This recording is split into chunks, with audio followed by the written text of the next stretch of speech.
Allan Kessing never wanted to speak out about anything until he wrote a report damning the security at Sydney Airport. When the report was leaked, the damage went all the way to the top. Allan Kessing, bag packed, ready to go to jail for leaking a confidential report about slack security at Sydney Airport.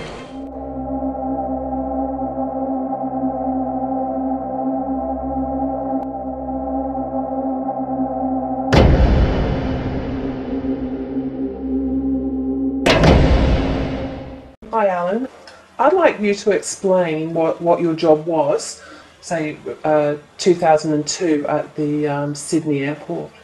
In 2002 I was asked specifically to prepare a report on security failings and security problems and criminal activity at the airport. I was given this task by my senior officer, and basically I had to review all the documentation and evidence they'd gathered in previous years and see if there was any patterns or so on. So I basically did an analyst's job on old information. When I advised my senior officer that there was continuing involvement, it was suggested that I prepare formal reports, first of all on one specific area of activity, and then when that was rejected, that took about 3 months to do the original one in 2002, and when that was rejected by senior management, my senior officer, my direct officer, asked me to prepare a more general one in which I took a cross-section of all holders of the so-called ASIC, that is the security ID cards that allow the holders to enter behind the public areas, the so-called sterile areas of the airport, such as aircraft refuelling, maintenance, provisioning, cleaning, baggage handling, duty-free areas, everywhere that the public never sees.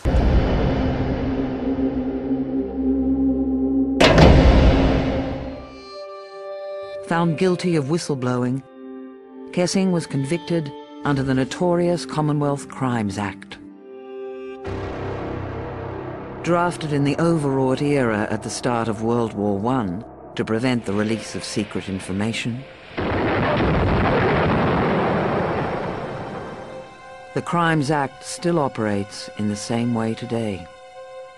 And you were charged under Section 70 of the Crimes Act. Well, it was the Section 70 was introduced into the Crimes Act in 1904 because we were worried about a Russian invasion, and the Labor Party, when it was in opposition, were very much in support, fair weather support during opposition, but when they came to government, their sudden belief in the values of freedom of information and free speech and whistleblower protection seemed to become somewhat subdued. They did appoint a Mark Dreyfus, who before he joined Parliament was a very strong advocate of human rights and freedom of information. He was a lawyer, so they appointed him to look into reform of the whistleblowing laws, and especially the removal of Section 70 from the Crimes Act. 18 months later he came up with a report which advocated exactly that the Section 70 should be repealed, that whistleblowers should be given protection, and that was it took him 18 months to come up to with that conclusion, and 18 months later haven't heard a dicky bird.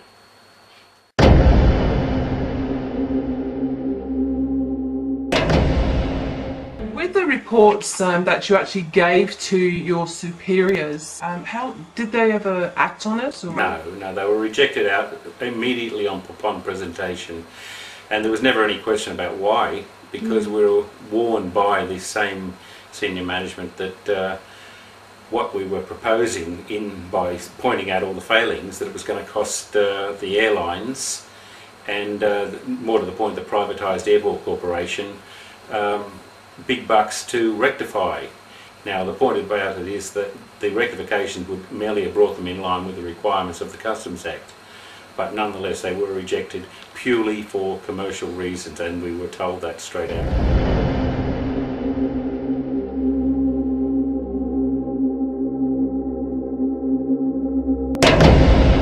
Well, before we handed them in fact, they were trying to put us off completing the reports in the manner that that the need dictated, or to when they were presented, just no. Well, as we've said, this is going to impose too great a cost, and they won't be implemented. Thank you very much for your work. Now go back to general duties. And how did you feel about that?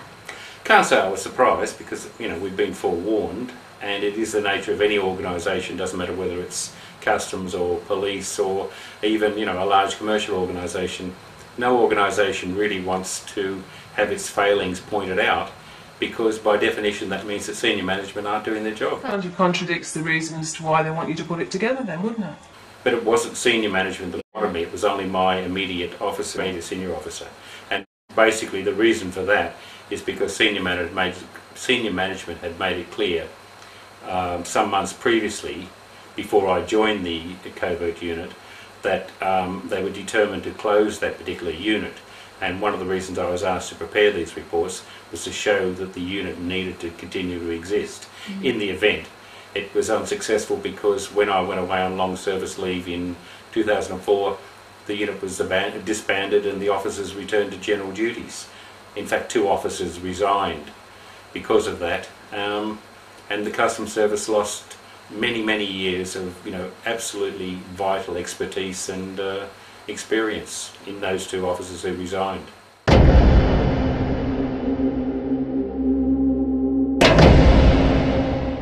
When I first heard of my reports being leaked 2.5 years after I wrote them, my first thought was, I think that was 31st of May, and unfortunately Schapelle would have been convicted on the 27th of May of 2005. My first thought was, somebody obviously had this story. Why didn't they publish the story whilst the trial was still going on?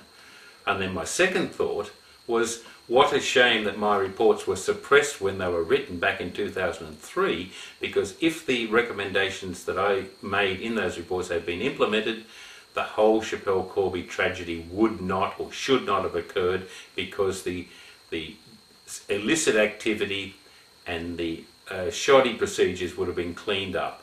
Yeah, the gaps in the security failings would have been plugged. One would have hoped, yeah, if my recommendations had been taken up, yes. And 2 years afterwards, it took the tragedy of Schapelle for somebody to publish a story, and yet you then have to wonder, well, why was it published 4 days after her conviction? Why wasn't it published even a week or 2 before? Surely that would have made a difference.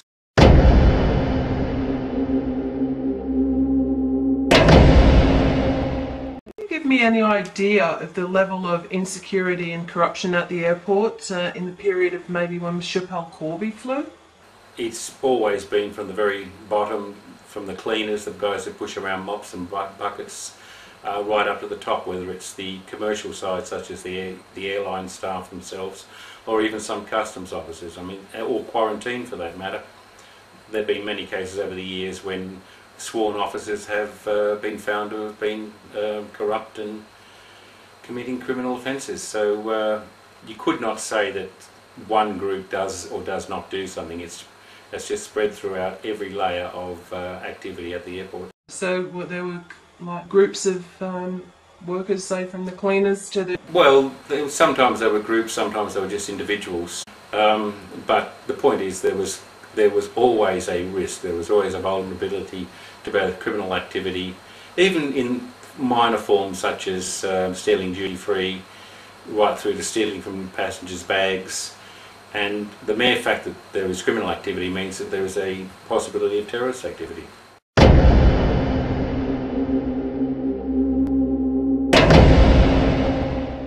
Well, Mr. Jeff Dixon actually confirms that point in a statement that he made to the Sydney Morning Herald regarding Allan Conwell, the airline security manager. Qantas Chief of Staff Jeff Dixon today said airline security manager Allan Conwell was sacked on May 20th because he knew people being investigated over alleged drug smuggling.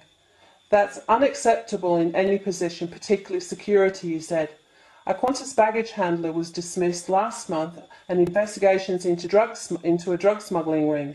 Mr. Dixon said other employees could have been involved. If you actually look at that, you've got a cross-section of staff that work both airports. And all the Everybody who's been quoted there, and that was over a period of only a couple of weeks when it was absolutely vital, this was while the Schapelle Corby trial was going on, it's absolutely vital that more emphasis was put on this during the trial rather than after the event. But that was actually whilst the trial was going on. They are acknowledging that these illicit activities are taking place, but for some reason they refuse, or the government refused to take what little knowledge they did have and make proper representations.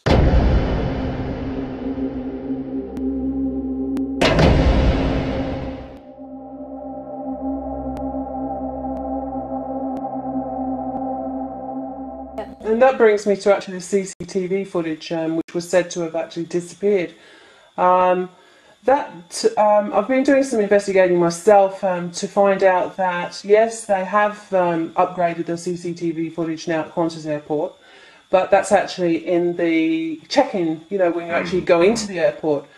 What I'm wondering still is, where are the cameras that actually check on what the baggage handlers are doing, like on the behind the scene? If you're referring to the domestic, we can't know that because my expertise was entirely the international, but I would suspect that they do have some. But the point is they didn't at the time, because I think, as Dixon said, we were not required by regulation to have cameras in the baggage handling area of the domestic. Little coverage there was by CCTV was clearly inadequate at the time, and it's taken 4, 5, 6 years to bring it up to supposedly 100% coverage now.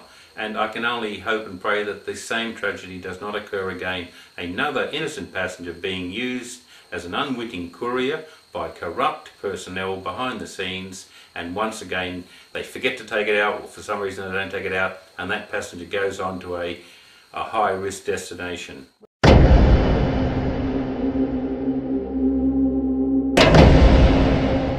So we shouldn't actually think of Sydney Airport as just a single cell. No, there's any number of groups. As I said, everything from the cleaners upwards. Probably the most vulnerable is the people who go on aircrafts after the passengers leave.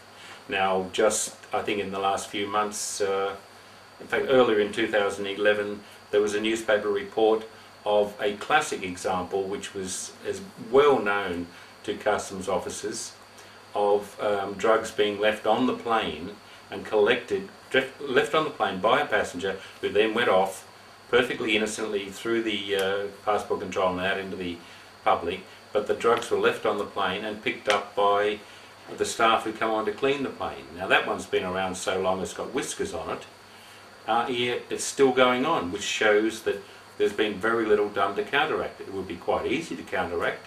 It would simply be that all cleaners are scrutinised when they leave the plane. That's not done because it slows down things. And you must remember that airports are basically large shopping centres with runways attached.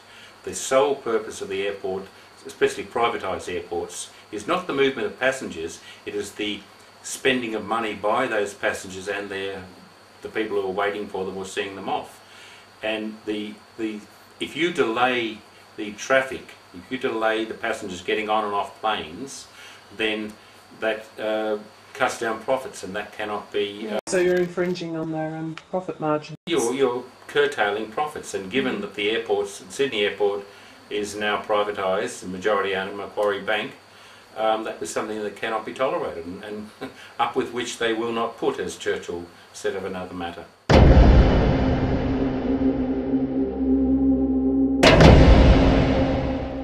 And how serious was it? Well, it was endemic. It had been going on for a long time, and I have no doubt that it's still going on. It is serious in that it shows that most, all airports with which I'm familiar, are extremely vulnerable, and as far as I'm aware from what colleagues tell me, that has not changed significantly, despite the so-called $200 million promised by the Howard government to rectify it in following the Wheeler report, which looked into my reports and confirmed the vulnerabilities, made recommendations.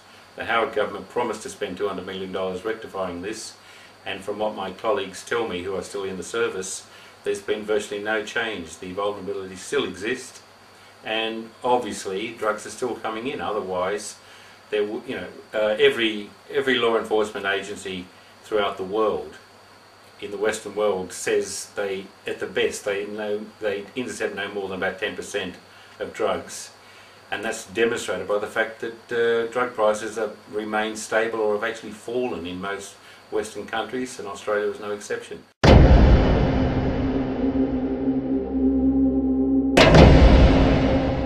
It was reported in the Sydney Morning Herald on the 8th of May 2005, Ray Cooper, former head of operations for the AFP Internal Investigations, told Channel 9 Network it was well known by the AFP that unwitting passengers were being used as drug mules to shift drugs from Australian domestic airports. He said that his investigations suggested some states and some federal police were in league with the smugglers. Quote, "It is well known amongst the federal police that this particular operation and strategy was being adopted by criminals," Mr. Ray Cooper said.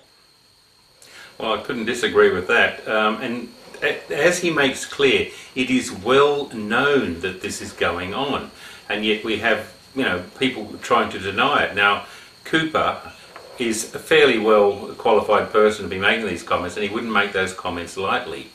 And it is well known. They use it. The corrupted personnel behind the lines in the baggage handling or wherever are using the domestic airports to smuggle drugs between the state capitals, for instance. That, yes, I'm glad to see he's confirmed it. Yeah. Mr. Cooper also said some Australian airports suffered from a lack of security that made it easy for drug smugglers to gain access to passenger baggage. Speaking about the Gold Coast airport, Mr. Cooper said, "There is no control at the back of the airport. Every man and his dog has access to the baggage." It simply confirms what we know and suspect, but the fact that it's such a high-profile person as Ray Cooper would confirm it, and he's going out on a limb to say that, exposing himself to all sorts of snide innuendo, and he is basically showing Mick Keelty's statements to be untrue.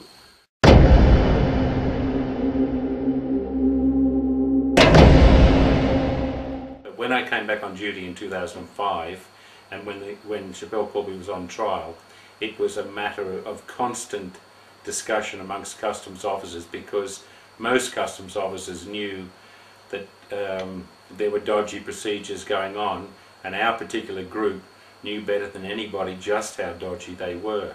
And those officers who hadn't already resigned were absolutely consumed with anger. There's no other word for it, sheer fury, that reports that we'd submitted to point out exactly these vulnerabilities had now resulted in this, which we've warned against over and over and over.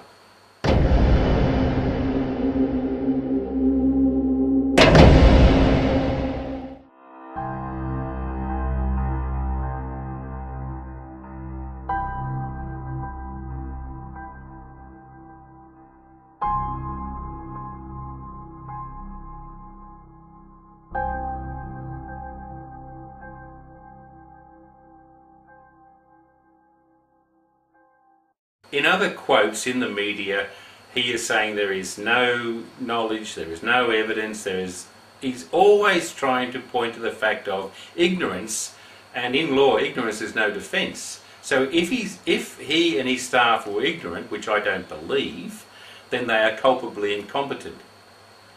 So what more can you say? It's just a disgrace from beginning to end, the fact that this information was well known to customs officers and AFP for years, as is demonstrated by the occasional busts reported in the media in the late part of 2004 and the early part of 2005, showing imports of drugs using corrupt handlers or corrupt staff at the airport, and yet he can make a statement like that when somebody's life is in the balance over in Bali. It's just outrageous.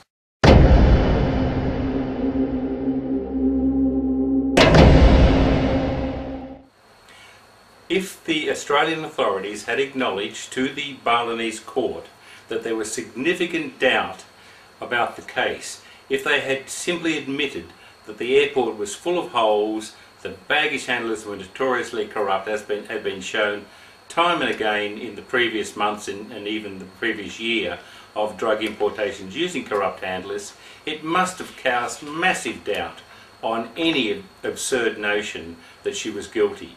It could not have possibly have sustained a conviction with this knowledge.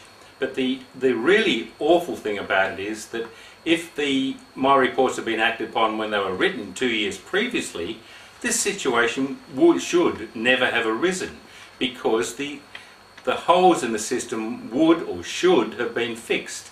But the mere fact that these reports were suppressed for the worst of reasons, the cost to commercial entities, and somebody is paying for it basically with their life and their sanity now, is an absolute outrage.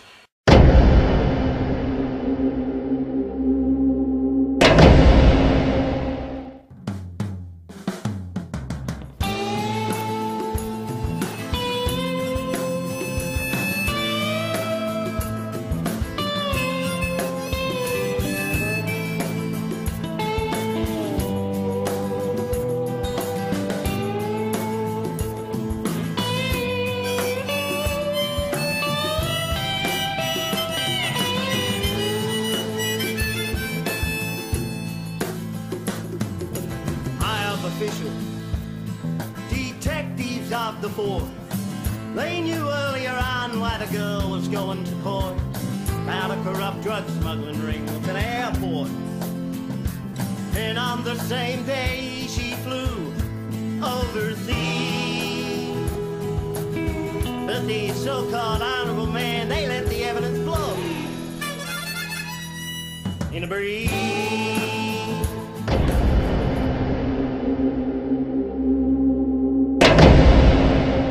All comes back to the well-known quote from Edmund Burke, from a 19th century philosopher and founder of modern conservative thought. He said, "For evil to succeed, it is only necessary that the good do nothing."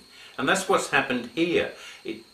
When the facts were known, the good did nothing or too little, and evil succeeded.